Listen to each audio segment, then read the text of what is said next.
ሰላም ጤና ይስጥልን ውድ ተመልካቾቻችን አድማጮቻችን ይህ ማዕደ ዜና ነው። ከሰዓቱ አበይት መረጃዎች ጋር እኔ ደረጀ ሀብተወልድ ነኝ። የገባችሁ ላይክ በማድረግ ሌሎችን ወዳጆቻችንን ጋብዟቸው። ላይክ የሚለውን በመጫን ማለት ነው። እናንተ ስትጫኑ እነሱ ኖቲፊኬሽኑን ይመለከቱታል፣ ይገባሉ ማለት ነው። አልጎሪዝሙ ያሳያቸዋል። ስለዚህ ላይክ ማድረግ አትርሱ ተመልካቾቻችን አድማጮቻችን። እኔ ቀጥታ ወደ መረጃዎቼ አልፋለሁ። የአንድ መሪ ዋነኛ ተግባሩ የሀገርን ሉዓላዊነትና የዜጎችን ደህንነት በአስተማማኝ ሁኔታ ማረጋገጥ፣ የሀገርን ኢኮኖሚ ሊያሳድጉ የሚችሉ ፖሊሲዎችን በመዘርጋት የህዝቡን ኑሮ እንዲሻሻል ማድረግ፣ ከዜጎች የሚሰበሰበውን የገቢ ግብር በትክክለኛው መንገድ መሰረተ ልማት ዝርጋታዎች ላይ መዋልና በህዝቡ የዕለት ተዕለት ኑሮ ላይ የተሻለ ለውጥ ሊያመጡ የሚችሉ መመሪያዎችን በመንደፍ በተግባር ማስፈጸም ነው። የሀገር መሪና ጠቅላይ ሚኒስቴር ሆኖ የተሾመ ሰው ዓመት በዓል በመጣ ቁጥር ድሆችን ሰብስቤ ስለማበላ የዶሮና የእንቁላል ዋጋ መወደዱ ያሳስበኛል፣ ስራዬ ዶሮና እንቁላል ስንት ገባ እያሉ መጠየቅ ነው ካለ የዛች ሀገር ተስፋዋ ምንድን ነው? ለምሳሌ ዘመን መለወጫ፣ ገና፣ ፋሲካ፣ አረፋ ሲመጣ እኮ የኔ ስራ እኮ ልክ እንደ መንግስት ስራ ኮሚቴ አቋቁሜ ምርት ካለበት አስገዝቼ አስጨኘ እኮ ነው እዚህ ያመጣው ማከፋፈለው። ስራዬ ስንት ኪሎ ገባ፣ ስንት ገበያ ወጣ፣ ስራዬ እኮ እሱ ነው። በገና ዕለት ዋነኛው ስራዬ እንቁላል ስንት ሸጠ፣ ስጋ ስንት ሸጠ ነው ነኝ ስጠይቅ ሙሉ። ድሃው በራሱ ዶሮና እንቁላል ገዝቶ የሚበላበትን ፖሊሲ በመንደፍ በህዝቡ ህይወት ላይ የተሻለ ለውጥ ማንሳት ሲያቅትህ ዓመት በዓል እየጠበክ በመመጾት አቤት ደግነት የሚል ሙገሳና ምርቃት በማጋበስ ድክመትህን ለማድበስበስ መሞከር ጽድቅ ሳይሆን ግብዝነት ነው። ቤተ መንግስት ተቀምጦ የአገሪቱን መሪ የያዘ ሰው የራሱን ስራ መስራት ሲያቅተው ጥቂት ሳንቲም ባላቸው በማናቸውም ግለሰቦች በሚደረግ ሃይማኖታዊ ትሩፋት ደግ መስሎ ለመታየት መሞክሩ ያስቃል፣ ያሳቅቃል። የመለስ አልጋ ወራሽ አብይ አህመድ ሌላው ቢቀር ቢያንስ በዚህ አመለካከት እንኳ ከመለስ ትምህርት መውሰድ ነበረባቸው። ምናልባት አላዩት። በጎርጎራ በወደቀችው ሄሊኮፕተር ውስጥ ህይወቱ ያለፈው የኢትዮጵያ ዜና አገልግሎት ከፍተኛ የካሜራ ባለሙያ የነበረው ብዙአየሁ ብርሃኑ የቀብር ስነ ስርዓት በፈረንሳይ ጉራራ ቅዱስ ጊዮርጊስ ቤተክርስቲያን ዛሬ ተፈጽሟል። በቀብር ስነ ስርዓቱ ላይ የጠቅላይ ሚኒስትሩ የማህበራዊ ጉዳዮች አማካሪ ሚኒስትር ዲያቆን ዳንኤል ክብረት፣ የመንግስት ኮሚኒኬሽን አገልግሎት ሚኒስትር ዶክተር ለገሰ ቱሉ፣ የብልጽግና ፓርቲ ዓለም አቀፍና የህዝብ ግንኙነት ዘርፍ ኃላፊ ዶክተር ቢቂላ ሁሪሳ፣ የጠቅላይ ሚኒስቴር ጽህፈት ቤት ፕሬስ ሴክሬታሪያት ኃላፊ ቢለኔ ስዩም፣ የባህልና ስፖርት ሚኒስትር ዴኤታ ረዳት ፕሮፌሰር ነብዩ ባዬ፣ የፕሬዝዳንት ጽህፈት ቤት ኃላፊ አምባሳደር ትዝታ ሙሉጌታ እንዲሁም የመንግስት ከፍተኛ የስራ ኃላፊዎች፣ ቤተሰቦቹ፣ የስራ ባልደረቦቹና ወዳጅ ዘመዶቹ ተገኝተዋል። በእውነት በጣም ያሳዝናል። ትናንት እንዳልኩት ጋዜጠኛው በዚያች ሄሊኮፕተር ውስጥ ሆኖ ህይወቱ ማለፉ እጅግ የሚያሳዝን ነው። የኢትዮጵያ ጋዜጠኛ ማለት ምስኪን ጋዜጠኛ ነው። በየትም ቦታ ለኑሮ የሚቀጠር ነው። በድጋሚ ነፍስ ይማር። ለቤተሰቦቹ፣ ለጓደኞቹ፣ ለሁሉም መጽናናት እንዲሆን እንመኛለን።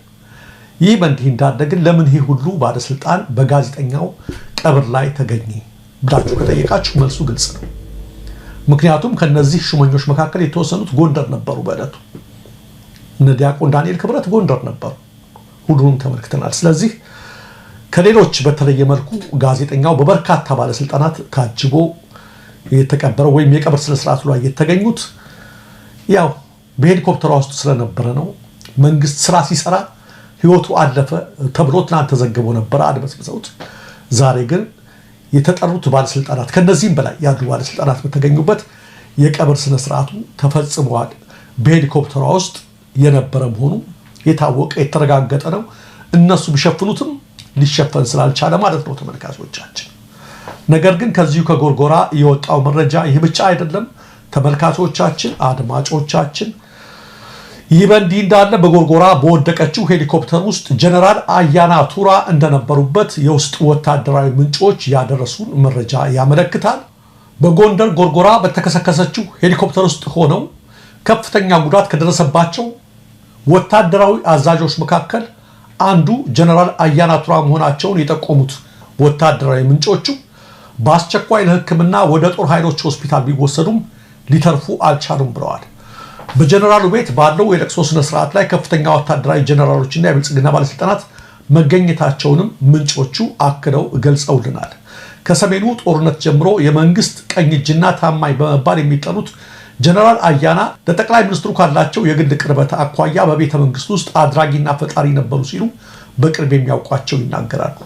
ለጀነራሉ ወታደራዊ ማዕረጋቸውን የጠበቀ ሽኝት ስለመደረጉና አለመደረጉ እስካሁን የታወቀ ነገር የለም ሲሉም ምንጮቹ ጨምረው ገልጸዋል። ጉዳዩን አስመልክቶ የመከላከያ የህዝብ ግንኙነት ኃላፊን ለማነጋገር የተደረገው ተደጋጋሚ ጥረት ስልካቸው ስለማይነሳ ሊሳካልን አልቻለም።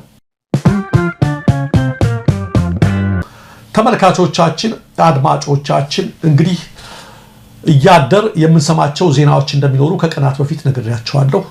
በጦር ሄሊኮፕተሯ ውስጥ ያሉት አሁንም እነዚህ ብቻ አይደሉም፣ ሌሎችም ይገኛሉ። የብልጽግና ሰዎች ወደ ጎንደር ጎርጎራ ሄደው ሰላም የሆኑትን አንዳንድ ሰዎችን ሲያሳዩን ከርመዋል። ደህና ናቸው ለማለት የሌሎችን ግን ሊነግሩን አልቻሉም።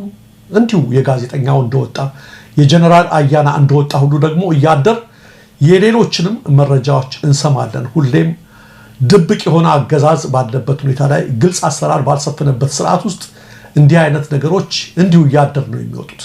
ስለዚህ የሌሎችንም መረጃዎች በሚቀጥሉት ቀናት እንሰማለን የሚል ግምት አለ። የሲዳማ ክልል ፖሊስ ኮሚሽን ኮሚሽነር ሽመልስ ቶማስ ከስልጣን ተነሱ። ትናንት አስቸኳይ ስብሰባ የተቀመጠው የክልሉ ብልጽግና ጽህፈት ቤት የሲዳማ ክልል ፖሊስ ኮሚሽን ኮሚሽነር ሽመልስ ቶማስ ከስልጣን ተነስተው በህግ እንዲጠየቁ መወሰኑ ከስፍራው የደረሰ መረጃ ያመለክታል። የክልሉ ምክር ቤት በቅርቡ ባደረገው አስቸኳይ ስብሰባ በመፈንቅለ መንግስት ሙከራ፣ በአደንዛዥ እጽ ዝውውርና በሙስና ክስ የመሰረተባቸውን የክልሉ የጸጥታ ቢሮ ኃላፊ አቶ አለማየሁ ጢሞቴዎስን ያለመከሰስ መብት ማንሳቱ ይታወሳል። አቶ አለማየሁ ያለመከሰስ መብታቸው በተነሳ በማግስቱ በአዲስ አበባ ቦሌ ቡልቡላ አካባቢ ተይዘው እንደታሰሩ መዘገባችንም አይዘነጋም። ዛሬ ከስልጣናቸው እንዲነሱና በህግ እንዲጠየቁ ውሳኔ የተላለፈባቸው ፖሊስ ኮሚሽነሩ ሽመልስ ቶማስ የአቶ አለማየሁ የቅርብ ሰው እንደሆኑ ነው እየተነገረው። የኢራን አብዮታዊ ዘብ የእስራኤልን የደህንነት መስሪያ ቤት ማጥቃቱን ገለጸ። ዛሬ 5ኛ ቀኑን ባስቆጠረው የእስራኤልና የኢራን ግጭት ሁለቱም ሀገራት በርካታ ጉዳት የደረሰባቸው ሲሆን ዛሬ ከማለዳው በጀመረው ግጭት ኢራን 30 ሚሳኤሎችን ወደ እስራኤል ማስወንጨፏ ታውቋል። የኢራን ወታደራዊ ምንጮች ባስወነጨፉት ሚሳኤል የእስራኤል ደህንነት ቢሮ ማጥቃታቸውን ገልጸዋል። ይህ ከተሰማ በኋላም እስራኤል የቴህራንን ከተሞች መደብደቧን እንደቀጠለች ስካይ ኒውስ ዘግቧል። የዓለማችን ዕውቁ የእግር ኳስ ተጫዋች ክርስቲያኖ ሮናልዶ ለፕሬዝዳንት ዶናልድ ትራምፕ የሰላም መልእክት አስተላለፈ። የዓለማችን ታላቁ የእግር ኳስ ኮከብ የ5 ጊዜ ባላንዶር አሸናፊ ክርስቲያኖ ሮናልዶ ለዓለም ሰላም ሲል ነው ጥሪ አስተላለፈው። እየተባባሰ ለመጣው የእስራኤልና የኢራን ውጥረት መፍትሄ እንዲገኝ በመመኘት ለአሜሪካው ፕሬዝዳንት ዶናልድ ትራምፕ ልዩ መልእክት አስተላልፏል። ሮናልዶ በሀገራቱ መካከል ያለው ውጥረት እንዲረግብና ሰላም እንዲሰፍን ያለውን ጥልቅ ምኞትም ገልጿል። ፕሬዝዳንት ትራምፕም ጨዋታ ለሰላም የሚል ያልተጠበቀ ስጦታ ከክርስቲያኖ ሮናልዶ እንደተላከላቸው ይፋ አድርገዋል። ስጦታው ሮናልዶ የፈረመበት የፖርቹጋል ብሔራዊ ቡድን ማሊያ ሲሆን ፕሬዝዳንት ትራምፕ ከአውሮፓ ምክር ቤት ፕሬዝዳንት አንቶኒዮ ኮስታ እጅ ተቀብለዋል። ተመልካቾቻችን፣ አድማጮቻችን የእስራኤልና የኢራን ጦርነት አሁንም ተባብሶ እንደቀጠለ ነው። ዓለም አቀፉ ማህበረሰብ በከፍተኛ ስጋት ላይ ይገኛል። ተመድን ጨምሮ አንዳንድ ሀያላን ሀገራት ለሽምግልና ያደረጉት ጥረትም እየተሳካ አይደለም።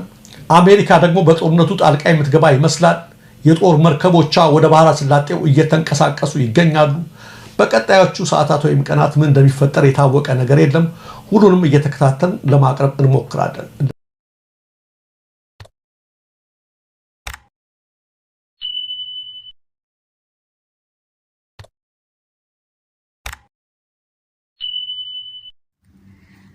ሀና አባቷ ሆስፒታል ገብቷል። ሆስፒታልም በገቡበት ሰዓት እሷም ወደ ስራ ለመሄድ በመቸኮል አባቴ እኔ አሁን መሄድ አለብኝ በማለት ትነግራቸዋለች። አባትየውም ሀና ልጄ ምን ሆነሽ ነው በዚህ ሌሊት መሄድ አለው ብለሽ የምታስቢው ምንድነው በማለትም ነግሯል። አይ እትዬን አስከፍቻቸው ስለሆነ ትላንትና ዛሬ ለካክስ ብዬ ነው በማለትም ትነግረዋል። እንደዛ ከሆነማ ሂጂ በማለትም ይነግራታል።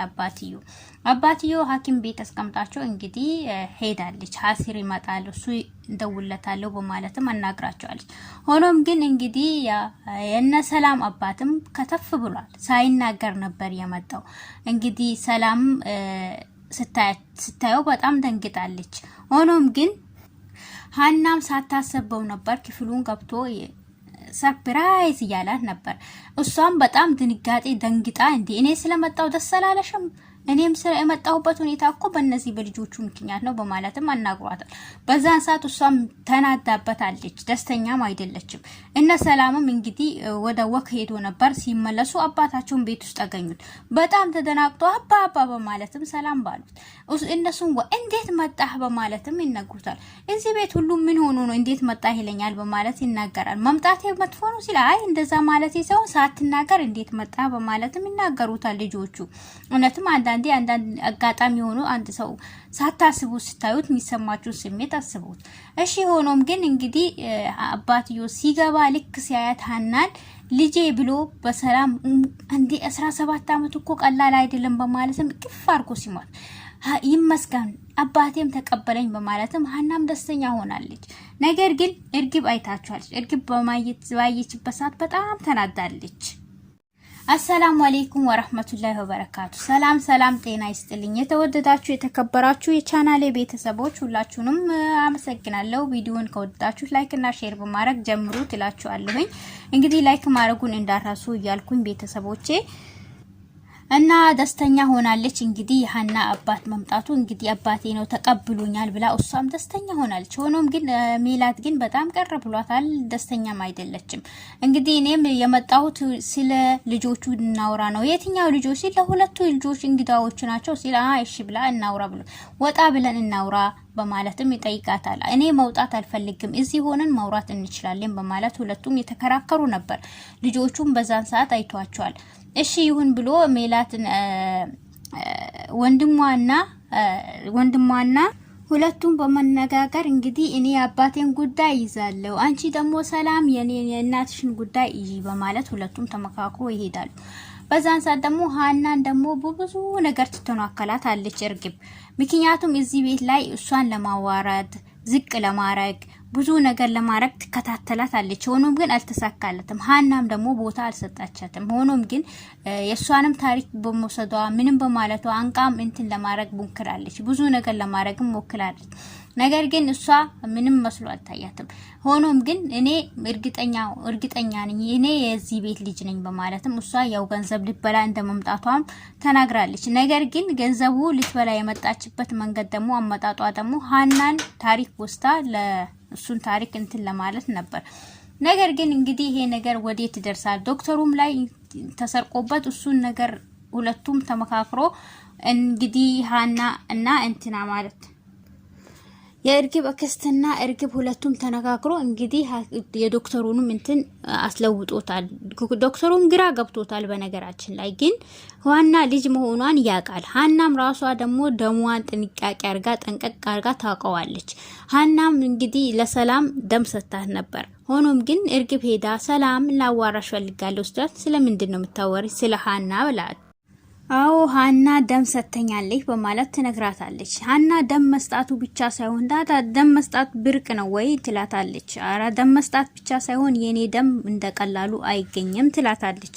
እናም ደግሞ ደም መስጣቷ ብቻ ሳይሆን ሀና ሁሉ ነገር ነች፣ እህቴ ነች በማለትም ትመልስላታለች። በዛን ሰዓት እና በቃ እኔ እዚህ ልታድሪ ነበር እንደ የመጣሽ ታይ እንደዛ ሆን በቃ እህቴ ደክሞሻል መሰለኝ አረፍ በይ ብላት ትሄዳለች። ሆኖም ግን ተንኮሏ ሴሯ እየቀጠለች ነው። ከዚህም በፊት አባትዮ ሀና መሆኗን ሰራተኛ ሳያቅ እሷ ነበረች ሰራተኛ ብሎ ያሰባት። ነገር ግን የሀናን ስም አንድ ላይ በተቀመጡበትም ሰዓት ሀና ብሎ ሲጠራት የሀናን ስም ግን የሷን ስም ግን ማን ነበርሽ ብሎ ሲጠይቃት የሀናን ስም ግን አባቴ ያወቀው የኔን ስም ግን ረሳኸው በማለትም ጠይቀዋለች። እናም ሆኖ ግን ቤተሰቦቼ እንግዲህ ተንኮሉ ሴሩ ያው እየቀጠለ ነው ማለት ነው። የክስቷና የሷ ሴራ አያልቅም። ማን እንደሚዋረድ ማን እንትን እንደሚል አልታወቀም። እንግዲህ ቪዲዮ እየቀጠለ ነው። መጨረሻ ቪዲዮ ላይ እናያለን ማለት ነው። ቤተሰብ ላይክ እና ሼር ያደርጋችሁ ቻናሌን አበረታቱኝ እላለሁ። ወሰላሙ አለይኩም።